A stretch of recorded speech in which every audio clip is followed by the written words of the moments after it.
तो देखें, अब हम इस अगले वीडियो में बता रहा हूँ, इसके पहले बनाया था निकटदर्शी दोष, अब बता रहा हूँ दूरदर्शी दोष। तो दूरदर्शी दोष काफ़ी आसानी से और समझ में आ जाएगा, क्योंकि अगर निकटदर्शी दोष समझ में आ गया है तो दूरदर्शी दोष समझना बहुत ही आसान होगा।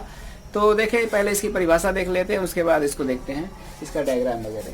तो देखें, दूरदर्शी दोष क्या है, इसका इंग्लिश है हाइपरमेट्रोपिया, ये डॉक्टरी भाषा में हाइपरमेट्रोपिया कहते हैं, या सिंपल कहें इसको लॉन्ग साइटेडनेस। ठीक है, तो इससे कोई मतलब नहीं है, हमें सिर्फ मतलब है दूरदर्शी दोष, और इसका नाम ज़्यादातर के हाइपरमेट्रोपिया, इंग्लिश मीडियम में हाइपरमेट्रोपिया करके पूछता है।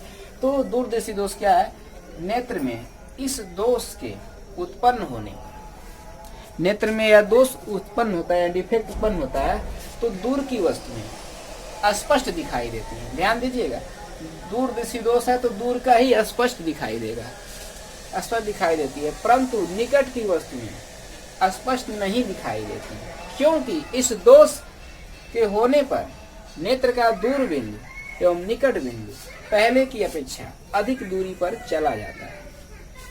ठीक, और ऐसी दशा में वस्तु से चलने वाली प्रकाश किरणों का नेत्र लेंस से अपवर्तन होने के पश्चात रेटिना के पीछे फोकसित होने लगता है या फोकसित होने लगती है। ठीक, तो इसका मतलब हुआ कि जब दूरदर्शी दोष है तो दूर का स्पष्ट नहीं दिखाई देगा, निकट का स्पष्ट दिखाई देगा, और ऐसी दशा में जो होगा क्या होगा, नेत्र का जो निकट बिंदु होता है, दूर बिंदु होता है, और दूर चले जाते हैं। ठीक है, इसी वजह से जब दूर बिंदु और दूर चला जाएगा तो और दूर ज्यादा दिखाई देगा, क्योंकि दूर बिंदु जो होता है वह नेत्र से अधिकतम दूरी पर स्थित वह बिंदु होता है जहाँ पे वह स्पष्ट दिखाई देती है। अब वो उससे दूर और चला गया है तो और अधिक दूरी पे दिखाई देगा, जाहिर सी बात है। और जो निकट बिंदु है वो और दूर चला गया, पहले 25 निकट बिंदु कितनी दूरी पे था, जो उसको स्पष्ट डिस्क की न्यूनतम दूरी कहते थे, वो 25 सेंटीमीटर था, और 25 सेंटीमीटर से हट के और दूर चला गया। जब और दूर चला गया तो 25 सेंटीमीटर से पहले तो नहीं दिखाई दे रहा था, और मान लीजिए 25 सेंटीमीटर से 35 सेंटीमीटर चला गया तो 35 सेंटीमीटर पे रखी वस्तु भी स्पष्ट नहीं दिखाई देगी। इस तरह से क्या होगा, दूरदृष्टि दोष हो जाएगा। ठीक है, क्योंकि जो निकट बिंदु है वो दूर जा रहा है। तो देखें जरा इसको समझ लें,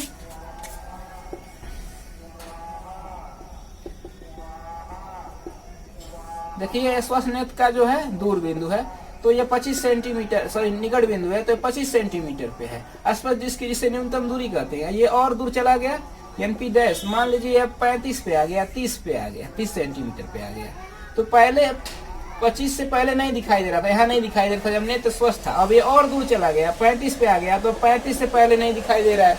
लेकिन ये जो दूर बिंदु था, मान लीजिए एफपी यहाँ पे था, अब यहाँ पे आ गया, तो अब पहले तो यहीं तक दिखाई दे रहा था, आंख से देख रहे थे यहाँ तक, अब ये और दूर चला गया, यानी यहाँ पे आ गया, तो अब यहाँ भी दिखाई देने लगेगा। तो दूर का तो स्पष्ट दिखाई देगा, अब नजदीक का स्पष्ट नहीं दिखाई देगा। 30 सेंटीमीटर से पहले, यानी कि 30 सेंटीमीटर में मान लिया है कि जो निकट बिंदु 30 सेंटीमीटर दूरी पे लगा है, तो 28, 29 है और 25, 26 ये सब पे नहीं दिखाई देगा। तो नजदीक का स्पष्ट नहीं दिखाई देगा, परंतु दूर का स्पष्ट दिखाई देगा। जब इस दोष को दूर करेंगे तो नजदीक का ही सही करना है, क्योंकि नजदीक का स्पष्ट हमें दिखाई नहीं दे रहा है। ठीक है, इतना बात समझ में आ गया होगा। और यहाँ पे लिखा गया है जब इस दोष, जब ऐसी दशा में क्या होता है, जब निकट सॉरी दूरदर्शी दोष हो जाता है तो क्या होता है, ऐसी दशा में वस्तु से चलने वाली प्रकाश किरणों का नेत्र लेंस से अपवर्तन होने के पश्चात रेटिना के पीछे फोकसित होने लगती है, रेटिना के पीछे फोकसित होने लगता है। तो अब क्या होता है, जो यहाँ पे डायग्राम बना के समझे तो ज्यादा क्लियर होगा। जैसे देखें, ये आपका नेत्र लेंस है, ये रेटिना है, तो दूरदर्शी दोष है। ध्यान दीजिएगा, दूरदर्शी दोष है तो जब लेंस से अपवर्तन होगा प्रकाश किरणों का तो दूर जाके फोकसित होगा, यानी रेटिना से पीछे। और चूंकि यहाँ पे आप वस्तु को नजदीक रखेंगे, क्योंकि दूरदर्शी दोष में नजदीक ही नहीं दिखाई दे रहा है, दूर तो स्पष्ट दिखाई दे रहा है, तो दूर को सही करना नहीं है, तो निकट का ही क्या है, स्पष्ट नहीं दिखाई दे रहा है, तो वस्तु कहाँ मानेंगे, निकट रखी गई है। तो यहाँ पे कहीं निकट रखी गई, यहाँ पे कोई वस्तु रखी गई है। ठीक है, तो इससे चलने वाला प्रकाश जो होगा क्या होगा, ये जो फैलता हुआ, अब देखिए, अब ये पहले से ये जो प्रकाश जो है अपसरित वाला गुण है, क्योंकि देखिए एक बिंदु से ऐसे निकल रहा है, फैल रहा है, तो ये प्रकाश पहले से फैल रहा है, और ये जो है उत्तल लेंस जो होता है प्रकाश किरणों को अपसरित करता है, नहीं मुख्य अक्ष की ओर मोड़ता है। तो ये मोड़ेगा, लेकिन नेत्र में दोष उत्पन्न हो गया है, और कौन सा दोष उत्पन्न हुआ है? दूरदृष्टि दोष। तो ये जा करके दूर फोकसित होगा, यानी रेटिना के पीछे फोकसित होने लगेगा। जब रेटिना के पीछे फोकसित होने लगेगा तो यहाँ पे भी प्रतिबिंब नहीं बन पाएगा स्पष्ट। जब अस्पष्ट प्रतिबिंब यहाँ पे नहीं बन पाएगा तो हम स्पष्ट नहीं देख पाएंगे। जो व्यक्ति होगा दूरदृष्टि दोष से पीड़ित होगा उस वस्तु को स्पष्ट नहीं देख पाएगा, क्योंकि रेटिना पे प्रतिबिंब नहीं बन रहा है। तो जो प्रकाशिक नसों द्वारा इसकी सूचना भेजी जाएगी मस्तिष्क को, तो मस्तिष्क इसको स्पष्ट नहीं दिखा पाएगा। ठीक है, तो ये कौन सा दोष हो जाएगा? दूर दृष्टि दोष हो जाएगा। इसका चित्र ऐसे बना देंगे। ठीक, तो दूर दृष्टि दोष को हमें दूर करना है। तो कौन सा लेंस का प्रयोग करेंगे? तो हमने निकट दृष्टि दोष में अवतल लेंस का प्रयोग किया था, तो इसमें उत्तल लेंस का प्रयोग करेंगे। अब इसमें भी समझ लेंगे क्यों उत्तल लेंस का ही प्रयोग करेंगे। तो अगर यहाँ पे उत्तल लेंस का हम प्रयोग कर दें, देखें समझें जरा, तो ये प्रकाश किरणों को पहले से क्या करेगा? थोड़ा सा और मोड़ देगा, और ये प्रकाश किरणों को और मोड़ देगा, ये और मोड़ेगा। तो जो बाहर मोड़ रहा था, बाहर जाके मिल रही थी, वो थोड़ा पहले मिलेंगी। हो सकता है रेटिना पे मिल जाए, तो हो सकता है रेटिना पे मिल जाए तो आराम से प्रतिबिंब बन जाएगा और दूरदृष्टि दोष खत्म हो जाएगा। तो इसके लिए हम क्या करेंगे? उत्तल लेंस का ही प्रयोग करेंगे, क्योंकि ये जो है किरणों को अपसरित करने के बाद भी ये रेटिना के पीछे फोकसित हो जा रहा है नेत्र लेंस से। तो एक और उत्तल लेंस लगा देंगे जो किरणों को पहले मोड़ देगा, पहले ही से ही, और ये फिर नेत्र लेंस से और मोड़ेगा, तो हो सकता है यहाँ पे आके ऐसे मिल जाए। तो यह दूरदृष्टि दोष समाप्त होगा। तो ये कितनी फोकस दूरी का होगा? तो जो सूत्र होता है 1/f = 1/v-1/u से निकाला जा सकता है। ठीक है, और इसमें एक और बात समझना होगा, जैसे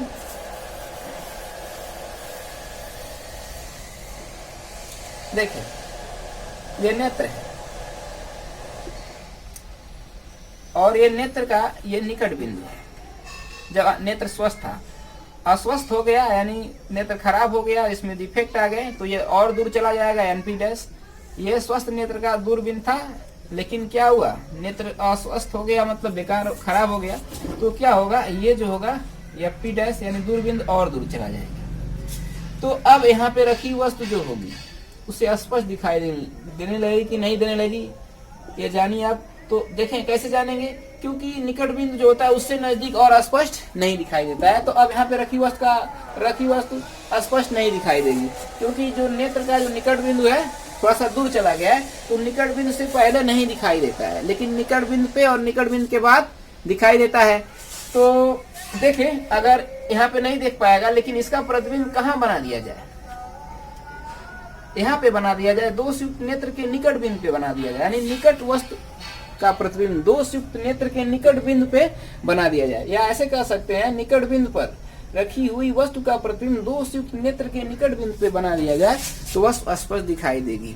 ठीक है, अब मान लेते हैं वस्तु यहाँ पे कहीं रखी गई है, यहाँ पे रखी गई, निकट जो है निकट बिंदु पे नहीं रखी गई, उससे थोड़ा सा अधिक रखी गई है, तब भी नहीं दिखाई दे रही है। तो इसका प्रतिबिंब कहाँ बना दिया जाए? ये दोषयुक्त नेत्र के जो निकट बिंदु उस पे बन जाए या उससे थोड़ा सा दूर बन जाए, तभी दिखाई देगा। क्योंकि इसी रेंज में क्या होगा? अब इसका निकट बिंदु यहाँ आ गया है, दूर बिंदु यहाँ आ गया, इसी रेंज में देखेगा, क्योंकि यही विजन रेंज है दृष्टि परास है। ठीक है, तो ऐसा होना चाहिए। तो इसका प्रतिबिंब कहाँ होगा? यहाँ पे बन जाएगा। यानी जो उत्तल लेंस प्रयोग कर रहे हैं, हम उत्तल लेंस प्रयोग कर रहे हैं, तो वो ऐसा करे कि जो हम वस्तु रखे हैं निकट बिंदु पे, ठीक है, उसका प्रतिबिंब दोषयुक्त नेत्र के निकट बिंदु पे बना दे, तो हमारा काम चल जाएगा। और उसकी फोकस दूरी किससे निकाल लेंगे? इस फार्मूले से। इस फार्मूले से, लेंस सूत्र से हम क्या करेंगे? उसकी फोकस दूरी का हम गणना कर सकते हैं। तो आइए इसमें पहले इसका देख लेते हैं कि कारण क्या होता है। ठीक है, तो इसका कारण क्या होता है, तो इस डायग्राम बना के ही हम समझ लेते हैं।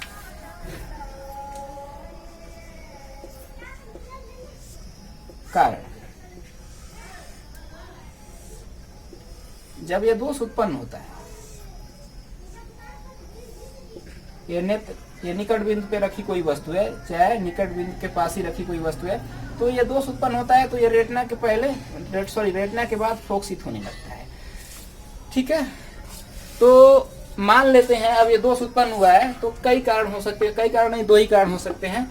तो अगर मान लेते हैं जब दोष नहीं उत्पन्न था, तो मान लेते हैं कि ये रेटिना यहाँ पे था, तो यहाँ पे फोकसित हो रहा था, प्रतिबिंब अच्छा बन रहा था, स्पष्ट दिखाई दे रहा था, क्योंकि रेटिना पे ही क्या होता, फोकसित हो रहा था इस रेटिना पे। ठीक, तो रेटिना के पहले फोकसित, रेटिना के बाद फोकसित होता है इस दूरदृष्टि दोष में। हो सकता है कि रेटिना क्या हो, यहाँ पे आ गई हो, यानी कि नेत्र लेंस और रेटिना के बीच की दूरी क्या हो गई, ये यहाँ था पहले, अब यहाँ पे आ गया, तो नेत्र लेंस और रेटिना के बीच की दूरी का घट जाना। तो नेत्र लेंस और रेटिना के बीच की दूरी अगर घट जाएगी, ठीक है, तो जो होगा नेत्र लेंस से अपवर्तित किरणें जो होंगी रेटिना के पीछे जो होंगी फोकसित होने लगेंगी। तो एक कारण होता है, इसमें लिख देते हैं, जो कारण होता है, पहला कारण होता है नेत्र लेंस। जैसे निकट दृष्टि दोष में नेत्र लेंस और रेटिना के बीच की दूरी बढ़ गई थी, और इसमें क्या होगी, जस्ट घट जाएगी। तो पहला याद है तो दूसरा अपने आप तैयार हो जाएगा। तो नेत्र लेंस की फोकस, सॉरी नेत्र लेंस एवं रेटिना के बीच की दूरी का बढ़ जाना।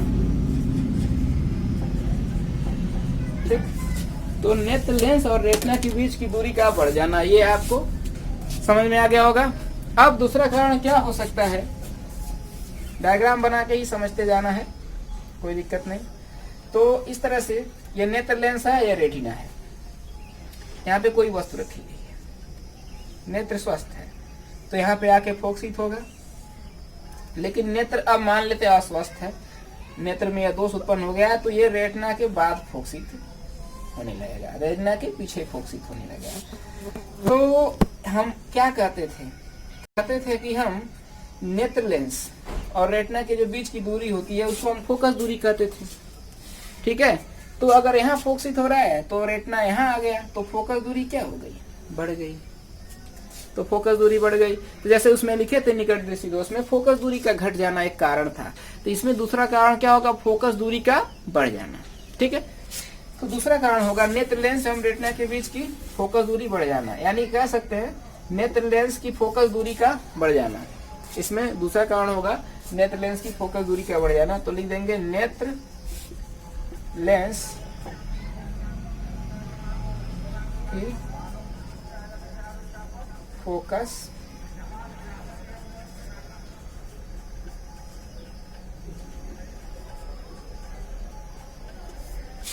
ठीक है। तो इसमें देखिए एक गलती हो गया है, जल्दी में नेत्र लेंस एवं रेटिना के बीच की दूरी का बढ़ जाना कहे हैं, ये नहीं होगा। जैसे उसमें लिखे थे नेत्र लेंस और रेटिना के बीच की दूरी का बढ़ जाना निकट दृष्टि दोष में लिखवाए थे, ये डायग्राम से ये स्पष्ट है, ये बड़ी गलती हो गई, तो देख ले, कोई बात नहीं, क्लियर कर लिया जाए। तो देखें यहाँ पे जो है निकट दृष्टि दोष है ना, तो यहाँ पे ऐसे गया और ये क्या हो गया, रेटिना के बाद फोकसित हो गया। तो पहले रेटिना यहाँ पे थी, लेकिन मान लीजिए कि नेत्र गोलक का जो है वो सिकुड़ गया, जब सिकुड़ जाएगा तो रेटिना और पहले आ जाएगा, तो नेत्र लेंस और रेटिना के बीच की दूरी क्या होगी, घट जाएगी। तो उसमें हम निकट दृष्टि दोष में लिखवाए थे कि कारण क्या था, नेत्र लेंस और रेटिना के बीच की दूरी का बढ़ जाना, क्योंकि नेत्र लेंस अगर यहाँ ये रेटिना यहाँ गया तो ऐसे छूट जाएगा, तो निकट दृष्टि दोष का पहले फोकसित हो जाएगा, जैसा कि हमने बताया था। लेकिन यहाँ पे क्या हो रहा है कि नेत्र लेंस और रेटिना के बीच की दूरी का घट जाना, ये ध्यान रखेंगे, थोड़ा बहुत ज्यादा मिस्टेक हो गया, इसके लिए सॉरी। तो इसमें क्या होगा, नेत्र लेंस और रेटिना के बीच की दूरी का घट जाना, यानी कि घट जाएगा। क्यों घटेगा, ये डायग्राम से स्पष्ट है, ऐसे हम देखेंगे तो हमेशा स्पष्ट होगा, गलती करके भी गलती नहीं कर पाएंगे, क्योंकि इस डायग्राम से हम कोई चीज बनाएंगे, इससे समझ के लिखेंगे तो अपने आप ध्यान आ जाएगा कि हम कहीं गलती कर रहे हैं। याद करके लिखेंगे तो गलती हो जाएगी, क्योंकि हम याद किए हैं, समझ के तो किए नहीं है, तो याद में भूल गए तो फिर हम जान नहीं पाएंगे। तो देखें, तो इस यानी कि रेटिना पहले आ गया, तो इसका मतलब नेत्र लेंस और रेटिना के बीच की दूरी का घट जाना हो गया। अब देखें क्या होता है, दूसरा हम लिखवाए थे फोकस दूरी। अब यहाँ पहले अगर जैसे मान लीजिए कि पहले लिख देते हैं इसका घट जाना, तो फोकस दूरी का क्या होगा, फोकस दूरी का बढ़ जाना, नेत्र की फोकस दूरी का बढ़ जाना, नेत्र लेंस नेत्र लेंस की फोकस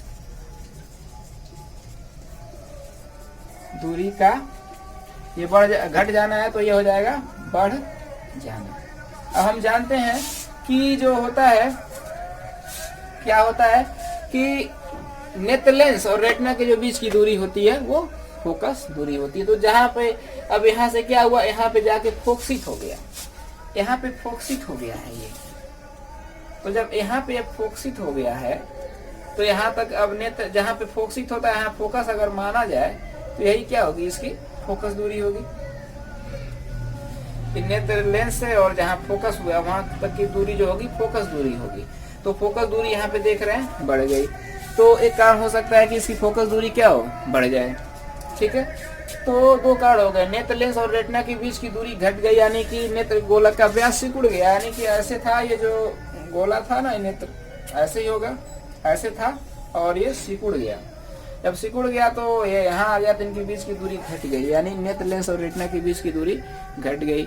अगर फोकस दूरी अधिक हो जाएगी तो जहाँ फोकस दूरी होती है वहीं पे क्या होती है, प्रकाश किरणें जाकर मिलने की कोशिश करती है, वहीं पे अपसरित होती हैं। तो फोकस दूरी अगर बढ़ जाएगी तो यहीं पे आके मिलेगी, अगर फोकस यहाँ पे है तो। ठीक है, तो इस तरह से फोकस दूरी बढ़ जाती है। तो ये ऐसा होता है। ठीक है, अब इसको दूर करने के लिए हम कौन सा लेंस का प्रयोग करते हैं, उत्तल लेंस का प्रयोग करते हैं। तो ये कारण में हम लिख देंगे ये। ठीक है, और दूरदृष्टि दोष में जो हमने बनाया था कि रेटिना से पीछे फोकसित होने लगती हैं, तो परिभाषा लिख करके वो दिखा देंगे ऐसे ही कर करके कि भाई ऐसे निकट दृष्टि दोष है तो ऐसे ये नेत्र लेंस है और रेटिना के पीछे फोकसित होने लगता है। निकट दृष्टि दोष का ये डायग्राम हम बना देंगे, साफ सुथरा लिख देंगे, नेत्र लेंस है और ये रेटिना है। अब जो है इसका निवारण है, तो निवारण में हम उत्तल लेंस का प्रयोग करेंगे, उसका डायग्राम हमें लिखना होगा। तो चलिए इसको करते हैं, ये हम मिटा देते हैं। ठीक है, आप लोग इसका स्क्रीनशॉट ले लीजिए, लिखना हो तो। ये काफ़ी इजी डेफिनेशन है, किताब की तरह कठिन भाषा नहीं है। तो इसको हम मिटा देते हैं और आप स्क्रीनशॉट ले लीजिए। ठीक है, तो ले लिए होंगे आप।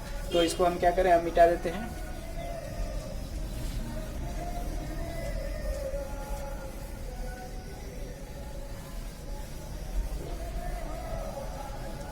तो इसका निवारण करेंगे, यानी करेक्शन कैसे होगा, निवारण, करेक्शन जो है इंग्लिश कोई लिखने की जरूरत नहीं है। तो इसका निवारण कर देंगे, करेक्शन लिख सकते हैं ऐसे, जिसको जरूरत है लिख ले। यूपी बोर्ड का क्लास है तो इसमें इंग्लिश का कोई मतलब नहीं, बोर्ड एग्जाम में लिखने का। हमें समय बचाना और अच्छा सा सुंदर सुंदर लिखना है। तो हम इसका निवारण करेंगे। तो निवारण करने के लिए उत्तल लेंस का प्रयोग करना है, जाहिर सी बात है उत्तल लेंस का ही प्रयोग करेंगे, क्योंकि निकट दृष्टि दोष में अवतल लेंस का प्रयोग किया था। अब यहाँ पे ये रेटिना है, ये नेत्र लेंस है, तो यहाँ पे लिख देंगे आई लेंस या नेत्र लेंस आप लिखेंगे और इसको लिख देंगे रेटिना। ठीक, अब यहाँ पे कोई वस्तु रखी गई है, मान लेते हैं ये जो है निकट बिंदु पे है, या निकट बिंदु पे कोई वस्तु रखी गई है, तो इससे प्रकाश ऐसे चलेगा। अब इस पे समांतर क्यों नहीं दिखाया गया, हम बताए थे कि दूर स्रोत से चलने वाले ही किरणें समांतर होती हैं। ठीक है, तो निकट वस्तु रखी गई है तो प्रकाश ऐसे निकलेगा इस पे, और यहाँ पे क्या होगा, रेटिना से पीछे फोकसित होगा। लेकिन ये वाला नहीं दिखाना है, हमें निवारण करना है।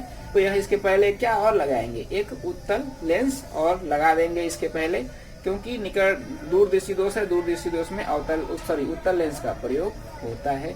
तो उत्तल लेंस का यहाँ पे प्रयोग करेंगे, ये नाम आप लिख लीजिएगा। तो यहाँ पे देखें, एक और उत्तल लेंस का हमने क्या किया है, यहाँ पे और उत्तल लेंस बना देंगे। चश्मा जो लगाया जाएगा उसमें क्या होगा, उत्तल लेंस लगा होगा, अगर व्यक्ति को दूरदृष्टि दोष हुआ होगा तो।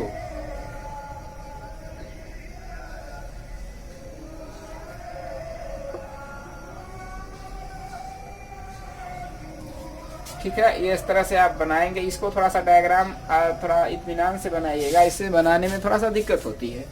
ठीक है, तो यहाँ पे जो है वस्तु रखी गई है। ठीक है, तो यहाँ पे वस्तु रखी गई तो इससे प्रकाश जो होगा ऐसे चलेगा, प्रकाश के ऐसे हमने दिखा दिया, और यहाँ से प्रकाश ऐसे चलेगा। इस डायग्राम को बनाने में थोड़ी सी दिक्कत होती है, इस बात को ध्यान दीजिएगा। तो यहाँ पे क्या होगा, ये प्रकाश किरणों को क्या करता है, उत्तल लेंस है तो मोड़ता है। ये जो होगा ऐसे न जा करके थोड़ा सा ऐसे मुड़ेगा, ठीक है, थोड़ा सा ऐसे मुड़ेगा। प्रकाश किरणों को क्या करता है, मोड़ता है। तो थोड़ा सा, इतना ज़्यादा नहीं डाइवर्ट करेगा। ये इसका है तो ये ऐसे जाएगा और ये जो है ऐसे जाएगा। अब यहाँ से क्या होगा, इस पे आएगा। अब ये जो होगा, ये दूसरा पृष्ठ को मोड़ेगा और यहाँ से ऐसे जाएगा। अब जो है इससे आएगा तो ये क्या करेगा, ये और मोड़ देगा और ये भी और मोड़ देगा। तो ऐसे कहाँ जाके मिल जाएगा, मान लेते हैं रेटिना पे जाके मिल जाएगा। तो यहाँ पे क्या होगा, इसका इमेज बन जाएगा। तो ध्यान दीजिएगा इस पे कि क्या हुआ, इस वस्तु से प्रकाश चला तो ये प्रकाश किरणों को पहला पृष्ठ मोड़ेगा, दूसरा भी पृष्ठ मोड़ेगा। लेकिन हम क्या करते हैं, एक ही बार दिखा देते हैं, क्योंकि अब इसमें हर चीज दिखाना संभव नहीं है। क्योंकि हम ये एग्जामिनर समझ जाएगा कि बस उत्तल लेंस से प्रकाश किरणों को मोड़ता है, अपसरित करता है, ठीक है। और किस ओर मोड़ता है, मुखज की ओर, वो इतना मालूम है। तो यहाँ पे देखिए ऐसे यहाँ पे मोड़ दिया तो यहाँ पे प्रतिबिंब बन गया और वस्तु को स्पष्ट दिखाई देगा, वस्तु स्पष्ट दिखाई देगा व्यक्ति को जिसको दोष हुआ है। तो ऐसी दशा मैंने एक बात समझाया था कि क्या समझाया था, देख लीजिए कि ये जो है ये नियर पॉइंट है, ये और भी दूर चला गया है। यानी यहाँ पे रखी वस्तु, यानी ये नियर पॉइंट मान लीजिए, इस पे रखी वस्तु का प्रतिबिंब दोषयुक्त नेत्र के दोषयुक्त नेत्र के निकट बिंदु पे बन जाए। क्योंकि अब यहाँ चला गया 25 से हट करके मान लीजिए 30 पे चला गया, तो अब इस पे तो नहीं दिखाई देगा, लेकिन यहाँ पे तो दिखाई देगा ना। तो यहाँ पे बन जाए या इससे दूर बन जाए तब भी दिखाई देगा, लेकिन इसके पहले नहीं दिखाई देगा। तो यहाँ पे क्या करेंगे, जो उत्तल लेंस प्रयोग करेंगे वह इस तरह से हो कि निकट बिंदु पे रखी वस्तु का प्रतिबिंब कहाँ बना दे, दोषयुक्त नेत्र के निकट बिंदु पे बना दे, यानी NP डैश पे बना दे। यहाँ पे इसका आभासी प्रतिबिंब बन जाए। तो कैसे बनेगा, देखिए ये कीड़े हैं ऐसे, क्योंकि ऐसे इसका रास्ता था, लेकिन ये कीड़ों को क्या कर दिया है, मोड़ दिया है। तो इनको हम पीछे बढ़ाएं, तो पीछे जब बढ़ाएंगे तो मान लीजिए यहाँ पे मिलती है, तो यहीं पे क्या होगा, थोड़ा सा सही से बढ़ाया जाए तो यहाँ पे ही मिलेगा, तो यहीं पे मिलेगा। तो यहाँ पे रखी वस्तु का प्रतिबिंब, ये जो देखिए ये निकट बिंदु है। तो यहाँ निकट बिंदु पे तो दिखाई नहीं देगा, क्योंकि निकट बिंदु और दूर चला गया। तो जहाँ चला गया है वहीं पे प्रतिबिंब बन जाए। तो वस्तु का आभासी प्रतिबिंब कहाँ बन जा रहा है, दोषयुक्त नेत्र के निकट बिंदु पे बन जा रहा है। तो यहाँ पे रखी वस्तु का प्रतिबिंब यहाँ बना दिया जाए तो स्पष्ट देख लेगा। तो वस्तु की दूरी क्या होगी, वस्तु की दूरी मान लेते हैं u है, निकट है 25 सेंटीमीटर। अगर आसपास जिसकी न्यूनतम दूरी पर रखा गया तो u बराबर 25 ले लेंगे। अब प्रतिबिंब कितनी दूरी पे बनेगा, मान लेते हैं v दूरी पे, और तो v दूरी पे कितना बनता है वो दिया रहेगा। यहाँ से अब क्या करेंगे, इस फार्मूले से 1/v minus 1/u equal to 1/f निकाल लेंगे। तो इस फार्मूले से हम क्या करेंगे, निकाल लेंगे, ठीक है। तो इस फार्मूले से हम क्या करेंगे, उसकी फोकस दूरी निकाल लेंगे। जब इस पे सवाल कराएंगे तो आपको काफी इजीली और समझ में आ जाएगा। ऐसा करते हैं, समझ में आ गया होगा तो परिभाषा लिख देंगे। फिर परिभाषा लिख करके निकट दृष्टि दोष का जो डायग्राम है वो बना देंगे। कारण लिख देंगे, कारण में 2 कारण है वो लिख देंगे। फिर निवारण में ऐसे हम निवारण में क्या लिखेंगे थोड़ा बता दें, फिर उसके बाद आप यहाँ पे ये डायग्राम दिखा दीजिएगा। तो हम इसमें लिखेंगे निवारण में दूरदृष्टि दोष को दूर करने के लिए, इसके निवारण के लिए हम एक ऐसे उत्तल लेंस का प्रयोग करते हैं जो दोषयुक्त नेत्र के निकट बिंदु पे रखी वस्तु का प्रतिबिंब दोषयुक्त नेत्र के निकट बिंदु पे बना दे। तो हम एक ऐसे उत्तल लेंस का, एक बार और देख लीजिए, क्लियर कर लीजिए। इसमें क्या होगा, एक ऐसे उत्तल लेंस का प्रयोग करेंगे जो निकट बिंदु पर रखी वस्तु का प्रतिबिंब दोषयुक्त नेत्र के निकट बिंदु पे बना दे। और स्पष्ट हम अगर प्रतिबिंब बना देगा तो हम स्पष्ट देख लेंगे, या चाहे जो भी व्यक्ति है दूरदृष्टि से पीड़ित है वो स्पष्ट देख लेगा। और इसकी फोकस दूरी इसमें लिख देंगे, और इसकी फोकस दूरी 1/v माइनस 1/u बराबर 1/f से इस उत्तल लेंस की फोकस दूरी हम ज्ञात कर लेंगे। तो एक निश्चित फोकस दूरी होगी जो इस फार्मूले से ज्ञात हो जाएगी। और देखिए, जब किसी को निकट दृष्टि दोष चाहे दूर दृष्टि दोष होता है तो निकट दृष्टि दोष में अवतल लेंस का प्रयोग होता है और दूर दृष्टि दोष में उत्तल लेंस का प्रयोग होता है। तो वहाँ पे क्या है, डॉक्टर के पास वो जाता है तो उसको बार बार वो चश्मा पहना के देता है, उसकी फोकस दूरी डिसाइड करता है। उससे देखता है कि कब स्पष्ट दिखाई दे रहा है। जब उसको स्पष्ट दिखाई देता है तो मान लीजिए उस समय चश्मे का जो फोकस दूरी है अगर 20 सेंटीमीटर है तो 20 सेंटीमीटर वाला फोकस दूरी वाला चश्मे में अवतल या उत्तल लेंस लगा करके उसको दे देता है। तो ये बार बार चेक कर लेते हैं किस पे फिक्स होता है, या फार्मूले से भी निकाल लेते हैं, और फार्मूले से निकाल लेते हैं तो फोकस दूरी जो होती है मिल जाती है, और उसी के आसपास फोकस दूरी का उसे क्या करना रहता है, लेंस लगाना रहता है। तो वो सब बात की बात है, लेकिन हमें जो लिखना है कैसे परीक्षा में, ये सारा बातें क्लियर हो गया। तो आशा करते हैं आपको काफ़ी इजीली समझ में आ गया होगा। नहीं समझ में आएगा तो इसको कमेंट करके जरूर पूछिएगा, इसको फिर से मैं इजी डिस्क्राइब कर दूंगा।